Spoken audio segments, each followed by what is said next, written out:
आप लोगों को याद होगा, पिछले मैंने 2 वीडियो लेक्चर दिए थे ग्रामर पर।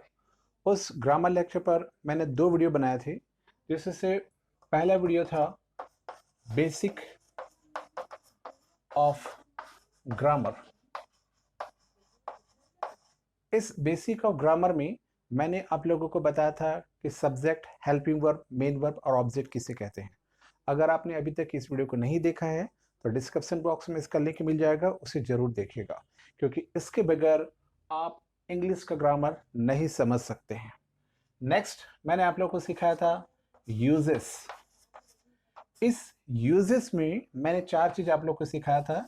यूज ऑफ सो दैट सिखाया था, यूज ऑफ सो दैट ये दोनों अलग अलग सिखाया था।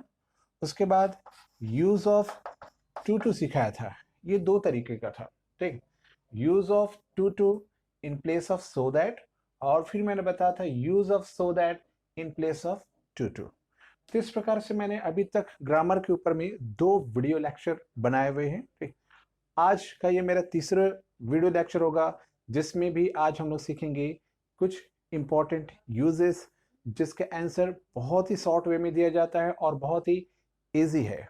तो great morning my all of you student. आइए स्टार्ट करते हैं हम नए ग्रामेटिकल पोर्शन के साथ में। ओके, तो आइए देखते हैं इस यूजेस को। आज का पहला यूज है यूज ऑफ इट। इट का उपयोग कीजिए। एग्जाम में इस तरीके से क्वेश्चन पूछा जाता है, right each of the following sentences beginning with it. प्रत्येक वाक्य को इट से प्रारंभ करके लिखे। बहुत ही इजी है ये, देखिएगा। इसका फॉर्मूला जो लिखूंगा मैं इस ब्लॉक के अंतर्गत लिखूंगा, बस इसी फॉर्मूले को आपको फॉलो करना है। बहुत इजी वे में देखते हैं अपन लोग। क्वेश्चन का पहला पोर्शन है, to see faults in other is easy. जितने भी क्वेश्चंस मैंने यहाँ पर लिखे हैं, सब में खास कॉमन बात आपको मिलेगा। सारे के सारे जो वाक्य हैं वो स्टार्ट हो रहे हैं टू से स्टार्ट हो रहा है। यहाँ पर भी देख सकते हैं, to please everyone was difficult to make atom bombs is possible for India. तो इसमें कॉमन चीज आपको मिलेगा, वो टू से स्टार्ट होगा। ओके, तो आपको बोलता है इस वाक्य को इट से प्रारंभ करके लिखिए। तो इसका फॉर्मूला देखिएगा क्या हो जाएगा। सबसे पहले आप वाक्य में लगाइए इट। ठीक है, इसको फॉलो करते हम लोग। सबसे पहले हमने लगाया इट, उसके बाद बोलता है हेल्पिंग वर्ब लिखिए। तो मैंने बताया था मेरा जो पहला वीडियो लेक्चर है बेसिक ऑफ ग्रामर के ऊपर, उसे जरूर देखिएगा। वहां पर आपको समझ में आएगा कि हेल्पिंग वर्ब क्या है, कैसे पहचानते हैं। तो सबसे पहले लिखा इट, उसके बाद वाक्य में आपको हेल्पिंग वर्ब खोजना पड़ता है। तो ये देखिएगा, ये रहा हेल्पिंग वर्ब। तो हेल्पिंग वर्ब जैसे आपको मिलेगा उसको लिखना स्टार्ट कीजिए और पूरा लास्ट तक मीन्स ऑब्जेक्ट तक जाइए। तो आप पूरा का पूरा हेल्पिंग वर्ब के बाद से पूरा पूरा जाएगा। इट इज इजी, ये हो गया इट इज इजी। उसके बाद बोलता है, अब पूरा लास्ट तक खत्म हो गया, ऑब्जेक्ट तक हो गया। उसके बाद फिर से टू से लिखिए, शुरू से लिखिए, कहां तक, इसके पहले तक का पूरा लिखिए। To see faults in other, to see faults in others. एक बार फिर से बता दो क्या करना है आपको। सबसे पहले इट से प्रारंभ करना है तो इट लिखना ही पड़ेगा, इट। उसके बाद हेल्पिंग वर्ब से पूरा का पूरा लास्ट तक लिखिए। हेल्पिंग वर्ब इज है तो हमने पूरा का पूरा लास्ट तक लिखा, इट इज इजी। उसके बाद टू से लेकर के इसके पहले तक का पूरा सेंटेंस लिखा है। It is easy to see fault in others, दोनों का हिंदी अर्थ देखते हैं। To see faults in others is easy, दूसरों में दोष देखना आसान होता है। It is easy to see faults in others, दूसरों में दोष देखना आसान होता है। ये दोनों के सेम मीनिंग निकलते, सिर्फ बोलने का तरीका बदलता है। आइए एक दूसरे एग्जांपल से फिर से प्रयास करते समझने का। बोलता है इट से प्रारंभ करो, तो फॉर्मूला को फॉलो करते हैं। सबसे पहले आपको लिखना होगा इट। उसके बाद बोलता है हेल्पिंग वर्ब से पूरा लास्ट तक जाइए। तो मैंने आपको बताया था हेल्पिंग वर्ब वॉज होता है, तो वॉज से पूरे लास्ट तक जाएंगे। तो यहां पर आ जाएगा it was difficult. It was difficult खत्म हो गया। जैसे ही पूरा का पूरा खत्म हो गया, फुल स्टॉप तक गए, टू से वॉज के पहले तक का लिखेगा, तो वॉज के पहले तक का यहां से दिखेगा टू प्लीज एवरीवन। तो यहां पर इसका हिंदी अर्थ निकलता है to please everyone was difficult, सबके साथ विनम्र बने रहना कठिन था। इसका भी सेम अर्थ निकलता है, it was difficult to please everyone. Same to same आपको ये थर्ड में होमवर्क दे रहा हूं, to make atom bombs is possible for India. तो आपको स्टार्ट करना है इसको इट से।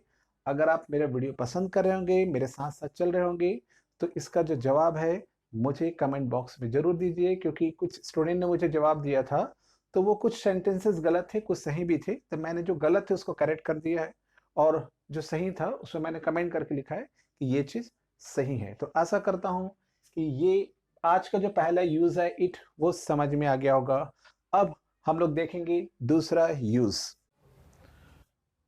आइए हम देखते हैं दूसरा यूज आज का, यूज ऑफ टू। क्वेश्चन भी इस तरह से आएगा, इसमें सेम रहता है, right each of the following sentences beginning with to. निम्न वाक्यों को आपको टू से प्रारंभ करना है। तो कैसे प्रारंभ करेंगे देखिएगा। पहला क्वेश्चन लिखा है it is difficult to teach the students. इसका हिंदी अर्थ है कि विद्यार्थियों को पढ़ाना एक कठिन काम होता है। अर्थ नहीं भी जाना विद्यार्थियों तो भी कोई समस्या नहीं है, ठीक, बट इसमें जो ग्रामर का बेसिक है वो आपको मालूम होना चाहिए। तो स्टार्ट करते हैं, कैसे बनाएंगे देखिएगा। इसका फॉर्मूला यहाँ पर लिखा होगा। सबसे पहले बोलता है टू से स्टार्ट करो, तो हमको वाक्य में टू तो शुरू में लिखना ही होगा, तो सबसे पहले लिखेंगे टू। अब वाक्य में टू लिखा जरूर होगा, तो टू से पूरा लास्ट तक लिखिए, टू टीच द स्टूडेंट्स। तो टू से पूरा का पूरा लास्ट तक जाइए, जैसे ही खत्म होता है, ठीक है, उसके बाद हेल्पिंग वर्ब से पूरा का पूरा टू के पहले तक का लिखेगा। तो टू के पहले तक का पर लोग लिखेंगे, तो कैसा हो जाएगा, टू टीच द स्टूडेंट्स, उसके बाद बोलता है हेल्पिंग वर्ब लीजिए, इज, टू के पहले तक का यहीं तक का आएगा, इज डिफिकल्ट।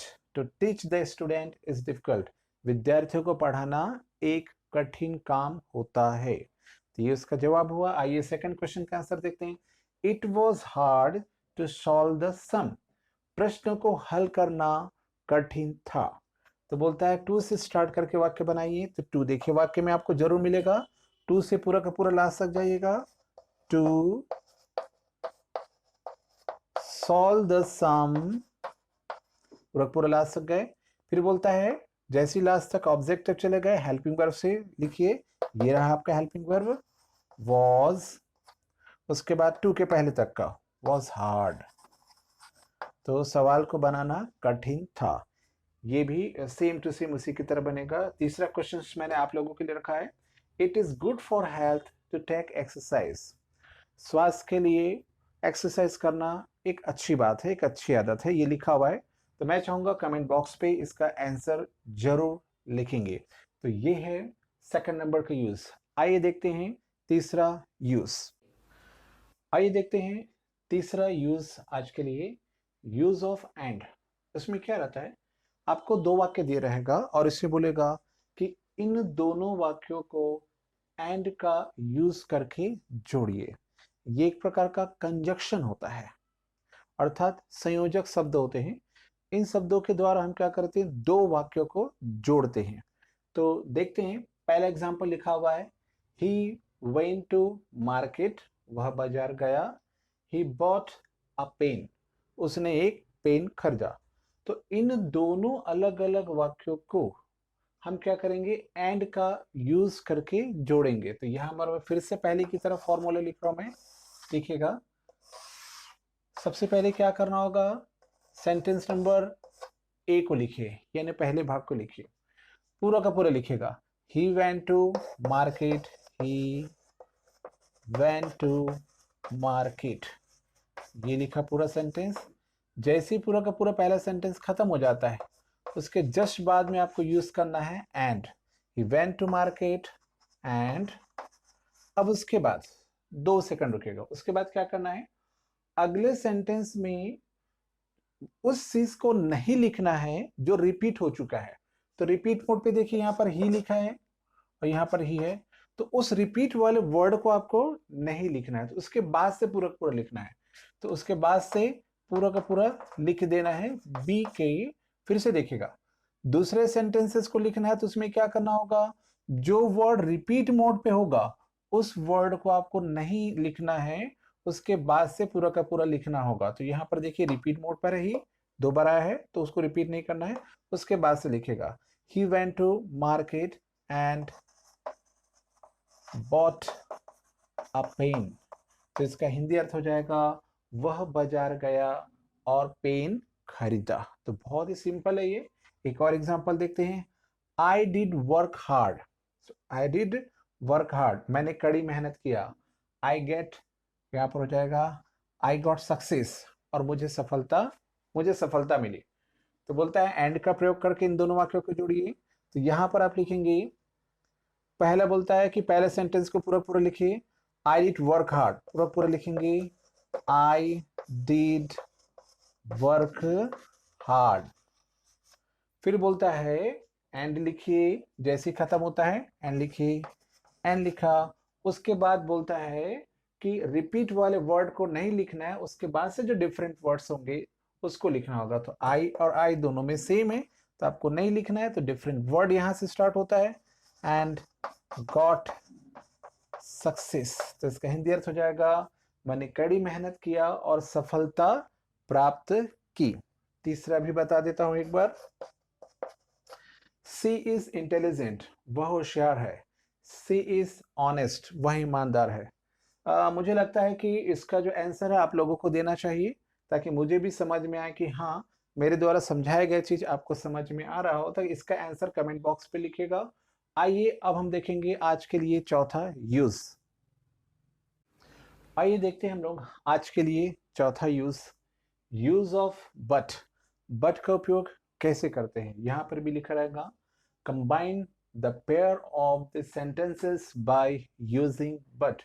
बट का प्रयोग करके इन वाक्यों को जोड़िए। तो एग्जाम में आएगा इस प्रकार से आता है, और ऐसे बाजू में लिखा रहेगा यूज ऑफ बट, ऐसे करके लिखा रहेगा। तो समझ जाइएगा कि आपको इन दोनों वाक्यों को बट का यूज करके जोड़ना है। तो आइए देखते हैं कैसे जोड़ेंगे। यहाँ पर लिखा है, पहला एग्जाम्पल लिखा मैंने, ही डिड वर्क हार्ड, उसने कड़ी मेहनत किया। ही फेल्ड, वह फेल हो गया। तो मैं एक नॉलेज दे दूं, बट का हिंदी अर्थ तो सबको मालूम होगा, बट का हिंदी अर्थ होता है परंतु। ये जो बट शब्द है, ऐसे दो वाक्यों को जोड़ा जाता है, इसको ऐसे दो वाक्यों को जोड़ने में इसका यूज किया जाता है, जिसका काम तो होता है सकारात्मक, बट उसका जो रिजल्ट आता है वो नकारात्मक आता है। अर्थात एक जो रहेगा पॉजिटिव सेंटेंस रहेगा और दूसरा क्या रहेगा नेगेटिव। फिर से सुनिएगा, इस बट वर्ड का यूज ऐसे सेंटेंसेस में करते हैं, ऐसे दो वाक्यों को जोड़ने में करते हैं जिसका एक सेंटेंस साधारण रहेगा और दूसरा सेंटेंस नेगेटिव। अर्थात एक सेंटेंस शो करेगा कार्य के सकारात्मक परिणाम को, बट उसका जो रिजल्ट आएगा दूसरा सेंटेंस शो करेगा नकारात्मक परिणाम को। जैसे यहाँ पर देख सकते हैं, यहाँ पर लिखा हुआ है ही डिड वर्क हार्ड, उसने कड़ी मेहनत किया। ही फेल्ड, वह फेल हो गया। तो देखिए वो काम तो कर रहा है, बहुत कड़ी मेहनत कर रहा है, बट उसका रिजल्ट कैसे आ रहा है, फेल हो गया, मतलब नकारात्मक रिजल्ट आया। तो ऐसे दो वाक्यों को जोड़ने के लिए हम यूज करते हैं बट का। तो बहुत ही सिंपल है।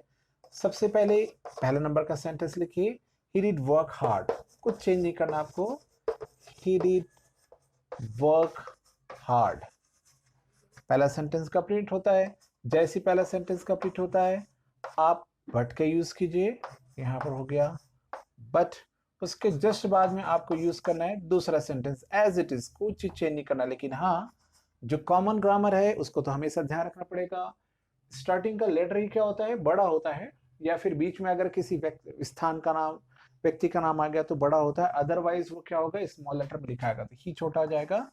बट ही फेल्ड, उसने कड़ी मेहनत किया परंतु वह फेल हो गया। ये इसका क्वेश्चन है। कभी कभी क्वेश्चंस ऐसा बी पॉइंट ए पॉइंट करके नहीं आता है, ये ऐसे लिखा रहता है, यहाँ पर बीच में फुल स्टॉप रहेगा। तो भी आपको समझना पड़ेगा कि हाँ इसका जो आंसर होगा ऐसे ही बनाना है। आइए देखते हैं दूसरा सेंटेंस। वी हेल्पड हिम, हमने उसकी मदद किया। देखिए इसमें ए और भी नहीं है। वी हेल्पड हिम, हमने उसकी मदद किया। He did not get success, उसे सफलता नहीं मिली। तो हमने मदद तो उसकी किया, सकारात्मक भाव है, परंतु रिजल्ट क्या है, नकारात्मक, उसको सफलता नहीं मिली। तो बट का यूज हमेशा ऐसे ही विरोधाभास वाले सेंटेंस में किया जाता है। तो पहले बोलता है, पहले वाले पोर्शन को, पहले भाग को पहले लिखिए, वी हेल्प्ड हिम। उसके बाद जैसे फुल स्टॉप आया यानी कि सेकंड सेंटेंस स्टार्ट होने वाला, तो आप यूज करेंगे बट का। बट उसके बाद पूरा पूरा लिखेंगे, he did not get success, हमने उसकी मदद किया परंतु उससे सफलता नहीं मिली। याद रखिएगा ये एच जो लिखा है उसको बड़ा नहीं लिखना है, ये भी ग्रामर का पोर्शन होता है। आपने गलती से भी कर दिया तो यहाँ पर सर्कल होकर के हो सकता है कि आपका नंबर कम हो जाए। तीसरा सेंटेंस देखिएगा, मोहन न्यू स्विमिंग, मोहन तैरना जानता था। Mohan did not save himself, Mohan अपने आप को बचा नहीं पाया। तो ये आप लोगों के लिए होगा, तो आपको इसका जवाब जो है मुझे कमेंट बॉक्स में लिख करके दीजिएगा। अगर विद्यार्थियों आपको मेरे द्वारा समझाया गया ग्रामर समझ में आ रहा होगा तो इस वीडियो को लाइक कीजिएगा और शेयर कीजिएगा, ताकि आपकी तरह भी दूसरे स्टूडेंट इस कोरोना काल में इस ग्रामर को समझ करके अपना भविष्य बना सकेंगे। इसके बाद हम देखेंगे नेक्स्ट यूज। इसको अगर आपको स्क्रीनशॉट लेना है तो स्क्रीनशॉट ले लीजिए। देखते हैं थोड़ी देर के बाद नेक्स्ट यूज। आइए देखते हैं आज के लिए पांचवा use of or. Same question यहां पर भी पूछा जाएगा, combine the sentences by using or. Or का प्रयोग करके वाक्यों को जोड़िए। तो चलिए देखते हैं, ये भी बहुत सिंपल है। पहला एग्जांपल बोलता है राइट विथ पेन, पेन से लिखो। दूसरा सेंटेंस बोलता है राइट विथ पेंसिल, पेंसिल से लिखो। तो आपको सिंपली अगर हिंदी में होता तो आर का हिंदी अर्थ होता है, या तो आप ऐसे बोलते या तो पेन से लिखो या तो पेंसिल से लिखो। तो क्या करना होगा आपको, सबसे पहले पहला सेंटेंस लिखिएगा, राइट विथ पेन। जैसे पहला सेंटेंस कंप्लीट होता है और लिखिए, ये रहा और, ठीक। उसके बाद दूसरा सेंटेंस, तो मैंने अभी थोड़ा देर पहले बताया था ग्रामर में रिपीट मोड वाले जो वर्ड्स होते हैं वो नहीं चलते हैं। तो जो वर्ड रिपीट है उसको नहीं लिखिएगा। तो देखिएगा राइट विथ दोनों जगह है, तो आपको राइट विथ का यूज नहीं करना है। तो अगला सेंटेंस ऐसे होगा, बी का लिखना है, बट वो सेंटेंस, उस सेंटेंस में से उन वर्ड्स को लिखना है जो यूज नहीं हुए हैं, जो रिपीट मोड पे उस पर नहीं लिखना। तो ये देखिए अलग चीज यहाँ पर है। तो write with pen or pencil, और हर बार की तरह वही, जब भी यूज करेंगे नीचे जिस चीज का यूज किया है अंडरलाइन जरूर कीजिएगा, ताकि टीचर को जो चेक करने वाले उसको मार्क आउट हो सके, अच्छे से दिख सके। तो राइट विथ पेन और पेंसिल, या तो पेन से लिखो या तो पेंसिल से लिखो। ये दूसरा एग्जाम्पल है, प्ले विथ योर फ्रेंड, अपने दोस्त के साथ में खेलो। प्ले विथ योर ब्रदर, अपने भाई के साथ में खेलो। तो मैं समझता हूं कि ये वाला और ये वाला सेंटेंस सेम है, क्योंकि इसमें देखिएगा ये जो शुरू का भाग है, इतना भाग और इतना भाग सेम है, same to same. Play with your friend और प्ले विथ योर ये दोनों सेम है। तो मैं समझता हूं जैसे मैंने इसको बनाया है, तो मैं चाहूंगा कमेंट बॉक्स पे आप इसका भी आंसर देंगे। नेक्स्ट तो थोड़ा सा डिफरेंट हो बताता हूं, यू कैन सिंग, आप गाना गा सकते हैं। यू कैन डांस, आप डांस कर सकते हैं। तो कभी कभी ऐसा होता है, जैसे यहाँ पर कैसा हुआ, स्टार्टिंग का पोर्शन सेम है, तो कभी कभी क्या होता है कि हाँ यहाँ पर भी वैसे स्टार्टिंग का पोर्शन सेम है, पर थोड़ा सा लिखने का तरीका आप अलग भी कर सकते थे। चलिए ये सेम हो गया है, इसको भी देख लेते हैं। इसको बता देता मैं, you can sing, you can dance, आप गा सकते हैं, आप डांस कर सकते हैं। तो पहले तो पूरा सेंटेंस लिखना होता है, यू कैन सिंग, फिर आर लिखिए। जैसे आर लिखा उसके बाद दूसरे सेंटेंस में वो पोर्शन देखिए, ठीक, जो डिफरेंट है। तो यू कैन तो सेम हो गया, तो डिफरेंट क्या मिल रहा है, डांस। यहाँ पर आप अंडरलाइन कर सकते हैं। तो यू कैन सिंग और डांस, या तो आप गा सकते हैं या तो डांस कर सकते हैं। नीचे वाला देखिएगा, आई कुड बाय टेलीविजन, मैं टेलीविजन खरीद सकता था।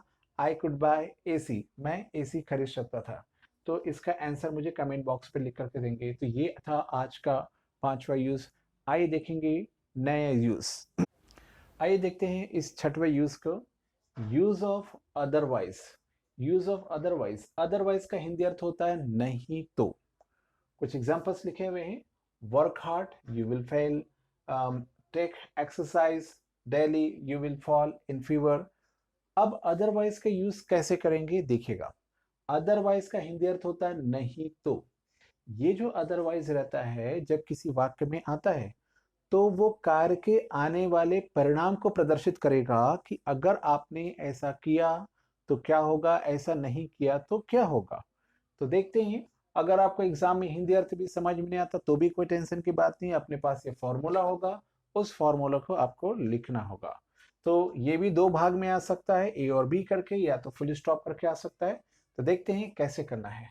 तो सबसे पहले आपको जो फर्स्ट भाग है, सेंटेंस का जो फर्स्ट भाग है, मैं यहाँ पर ऐसे लिख देता हूँ, फर्स्ट पोर्शन पूरा लिखना। Work hard,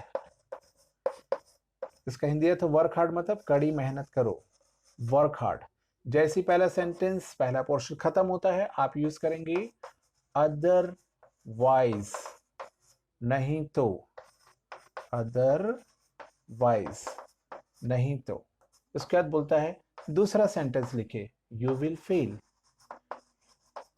you will fail, कड़ी मेहनत करो नहीं तो फेल हो जाओगे। बहुत ही सिंपल है, कुछ नहीं इसमें करना है। पहला भाग लिखिए, फुल स्टॉप आता है, अदरवाइज लिखिए, दूसरे भाग को एज इट इज नोट कर दीजिए, कुछ ऐसा एक्स्ट्रा दिमाग आपको नहीं लगाना है। नेक्स्ट लिखा है टेक एक्सरसाइज डेली, रोज व्यायाम करो, you will fall in fever, तुम बीमार पड़ जाओगे। तो आपको लिखना होगा इसका आंसर, पहले भाग को लिखिए, पहले भाग को लिखना है टेक एक्सरसाइज डेली, रोज व्यायाम करो, अदरवाइज नहीं तो, जैसे खत्म हुआ अदरवाइज लिखेंगे, you will fall in fever, you will fall in fever, पूरा का पूरा सेंटेंस लास्ट तक का लिखना है। और ये जो तीसरा सेंटेंस देख रहा है hurry up, hurry up means होता है जल्दी करो, you will miss the bus. तो आपको, आपके लिए होमवर्क है, hurry up you will miss the bus कैसे बनाएंगे मुझे कमेंट बॉक्स में जरूर लिखिएगा। तो ये हो गया आज के लिए। अब हम नेक्स्ट यूज देखेंगे थोड़ी देर के पश्चात, स्टार्ट करेंगे अभी। आइए देखते हैं आज के लिए 7वां use, use of both and and. Both का मतलब होता है दोनों, और हैंड का, एंड का हिंदी अर्थ होता है और। तो चलिए स्टार्ट करते हैं कुछ एग्जाम्पल के साथ में। यहाँ पर भी वही क्वेश्चन आएगा कि इन दोनों वाक्यों को बोथ और एंड का अलग अलग स्थानों पर यूज करके लिखिए। तो पहला सेंटेंस लिखा है वी लव हिम, हम उसे स्नेह करते हैं। वी ऑनर हिम, हम उनका सम्मान करते हैं। तो कैसे बनाएंगे देखिएगा, यहाँ पर फॉर्मूला लिखा है हर बार की तरह। सबसे पहले आपको लिखना है सब्जेक्ट, SUB लिखा मतलब सब्जेक्ट, सब्जेक्ट जो शुरू में आता है वी, उसके जस्ट बाद में आपको लिखना होगा बोथ, वी बोथ। उसके बाद ध्यान से देखिएगा, हर बार ग्रामर में मैं आपको बताऊं कि जो वर्ड रिपीट मोड पे होते हैं उसे नहीं लिखा जाता है, तो उस बात का हमेशा ध्यान रखिएगा। तो सबसे पहले आपने सब्जेक्ट लिखा, सब्जेक्ट हो गया वी, उसके बाद में आपको लिखना है बोथ। उसके बाद में आपको वाक्य में दो ऐसे वर्ड मिलेंगे जो डिफरेंट रहेंगे। ये देखिएगा, एक वाक्य है यहाँ पर लव, और दूसरा वाक्य आपको मिलेगा, दूसरा वर्ड आपको मिलेगा ऑनर। तो दो वर्ड आपको डिफरेंट मिलेंगे। तो मैं इसको वर्ड नंबर फर्स्ट देखूंगा, तो वी बोथ लव, उसके जस्ट बाद में आपको लिखना होगा एंड, एंड उसके बाद वर्ड नंबर 2, दूसरे नंबर का जो अलग है वो वर्ड लिखेगा, we both love and honour. उसके बाद जो वर्ड छूट गया है उसको लिखिए, एक बार सेम टू सेम है ना, तो वो लिखेगा we both love and honour him. तो हम उनको, हम उसे स्नेह और सम्मान दोनों करते हैं, ये इसका हिंदी अर्थ हो जाएगा। आइए एक और देखते हैं, सी सेल्स मैंगोज, सी सेल्स ऑरेंजेस। सी सेल्स मैंगोज मतलब वह आम बेचती है, सी सेल्स ऑरेंजेस मतलब वह संतरे बेचती है। तो बोलता है बोथ और एंड का प्रयोग करके बनाएंगे। तो सबसे पहले बोलता है सब्जेक्ट लिखिए, तो सब्जेक्ट आपको मिला यहाँ पर शी। उसके बाद बोलता है बोथ लिखिए, ये लिखा हमने बोथ। उसके बाद आपको दो वर्ड डिफरेंट डिफरेंट मिलेंगे। यहाँ पर देखिएगा, एक वर्ड आपको मिला ऑरेंज, मैंगोज मिला, दूसरा वर्ड आपको मिला क्या, ऑरेंजेस। तो पहले वर्ड को लिखिएगा शी, यहाँ पर देखिएगा थोड़ा सा रूल्स में हम करते हैं। सब्जेक्ट लिखा, सब्जेक्ट के बाद अगर कुछ नहीं है तो बोथ का यूज करेंगे, ठीक। अगर सब्जेक्ट है तो पहले तो सब्जेक्ट लिखेंगे, सब्जेक्ट के बाद आपको क्या करना होगा। अच्छा मैं एक काम करता हूँ, यहाँ पर आपको हो सकता है कि प्रॉब्लम हो, तो अब आप क्या करेंगे, थोड़ा सा रूल चेंज कर देते हैं। वो भी ठीक था, उसमें कोई प्रॉब्लम नहीं था, बट आपको प्रॉब्लम जो जा सकता है, तो आपको क्या करना होगा, ऐसा कीजिएगा, जो दोनों सेंटेंसेस में सेम होगा उसको पहले लिख लीजिएगा। दोनों सेंटेंसेस में सेम क्या था, यहाँ पर वी था, तो हमने क्या लिख लिया, वी लिख लिया। यहाँ पर दोनों सेंटेंसेस में सेम क्या दिख रहा है आपको, शी सेल्स, सी सेल्स, तो दोनों को पहले लिख लीजिए सी सेल्स। उसके बाद लिखिएगा बोथ, उसके बाद का बाकी सेम सेम टू सेम रहेगा, सी सेल्स बोथ। फिर बोलता है वर्ड नंबर फर्स्ट लिखिएगा मैंगोज, उसके बाद एंड लिखिए एंड, उसके बाद वर्ड नंबर 2 ऑरेंजेस। अब तो कोई वर्ड डिफरेंट है नहीं, सबके सब सेम टू सेम है, इसका आंसर नहीं लिखेंगे। तो वो रूल मैं लिख सकता था, बट वो रूल थोड़ा लंबा लिखा था कि पहले सब्जेक्ट लिखा था, फिर हेल्पिंग वर्ब लिखा था, फिर मेन लिखा था। उससे अच्छा हम थोड़ा इजी क्या कर लिया हमने, यहाँ पर कंफ्यूजन हो रहा था, तो हमने इजी क्या कर लिया, दोनों वाक्यों में जो सेम चीज है उसको पहले लिखेंगे। जैसे यहाँ पर दोनों वाक्यों में क्या था, सेम था वी, तो वी को पहले लिख लिया, उसके बाद बोथ लिखा, फिर नंबर वर्ड, पहले नंबर का वर्ड लिखा, फिर एंड लिखा, दूसरे नंबर का वर्ड लिखा। यहाँ पर देखिएगा शी सेल्स सी सेल्स, दोनों में सेम चीज है, तो सी सेल्स लिखा। उसके बाद लिखना है बोथ, फिर पहला वर्ड मैंगोस मिला, फिर एंड लिखे, फिर दूसरा वर्ड डिफरेंट वर्ड आपको मिला ऑरेंजेस। यहाँ पर भी देखिएगा मुकेश इज रिच, ये पहला सेंटेंस है, और मुकेश इज हैप्पी ये दूसरा सेंटेंस है। मुकेश अमीर है, मुकेश जो है वो खुश है, ये सेंटेंस है। तो मैं चाहूंगा कि इसका आंसर आप कमेंट बॉक्स पे मुझे लिख करके दीजिए। तो ये आज के लिए 7वां था। इसके बाद हम देखेंगे आज का, आइए अब हम देखते हैं आज का लास्ट यूज 8वें नंबर का। तो टोटल मैंने 7 यूज बता दिया है। ये जो 7 यूज मैंने बताए हैं और जो 8वां यूज बताने जा रहा हूँ, ये सभी क्लासेस के लिए है। तो मैं चाहूंगा कि जितने भी 9 से लेकर के कॉलेज तक के स्टूडेंट है, ये नोट्स बना करके रख ले, क्योंकि कभी ना कभी ये आपको काम आएगा। जब इन फ्यूचर कभी आप बड़े एग्जाम दिलाएंगे तो भी ग्रामेटिकल पोर्शंस पूछे जाते हैं, तो इसमें बहुत ज्यादा आपके लिए हेल्पफुल रहेगा। तो आइए देखते हैं last lecture, use of not only but also. Not only का हिंदी अर्थ होता है न केवल, बट ऑल्सो परंतु। तो देखते हैं नॉट ओनली बट ऑल्सो का यूज कैसे करेंगे। उसके लिए पहले यहाँ पर फॉर्मूला लिख दिया गया है, ठीक। देखते हैं पहला एग्जांपल, सी इज इंटेलिजेंट, वह होशियार है। तो देखते हैं पहला एग्जांपल हम लोग, she is intelligent, she is hard working. इसका हिंदी अर्थ है वह होशियार है, सी इज हार्ड वर्किंग, वह मेहनती है। तो हम इसको इस प्रकार से लिखेंगे, वह न केवल होशियार है, परंतु नहीं आएगा, यहाँ पर आएगा बल्कि, बल्कि कड़ी मेहनती भी है। तो कैसे करना है देखिएगा, सबसे पहले आपको लिखना है सब्जेक्ट, ये देखिएगा सब्जेक्ट। फिर आपको लिखना है क्या, हेल्पिंग वर्ब, ये देखिए हेल्पिंग वर्ब लिखा।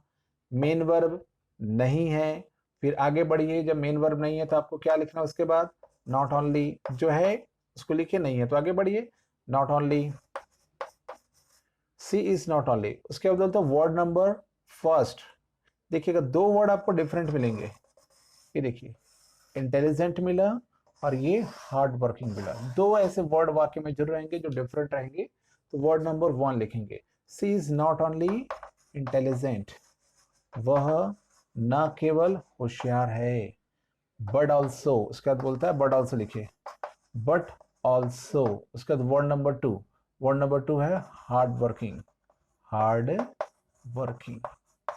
उसके बाद फॉर्मूला बोलता है ऑब्जेक्ट लिखिए, अगर कुछ और वर्ड होता तो उसको भी आगे लिखते, बट अपने पास नहीं है तो यही तक कंप्लीट हो जाएगा। She is not only intelligent but also hard working, वह न केवल होशियार है बल्कि मेहनती भी है।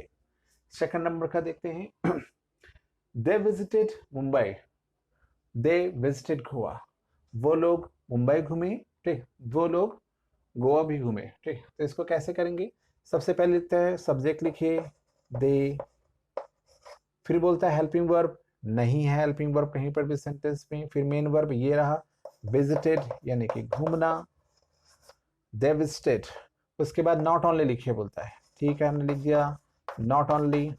उसके बाद बोलता है वर्ड नंबर 1 लिखिए, तो देख सकते हैं आप डिफरेंट वर्ड आपको मिलेगा मुंबई, डिफरेंट वर्ड यहाँ पर मिलेगा गोवा, तो दो ऐसे वर्ड डिफरेंट मिलेंगे मुंबई और गोवा।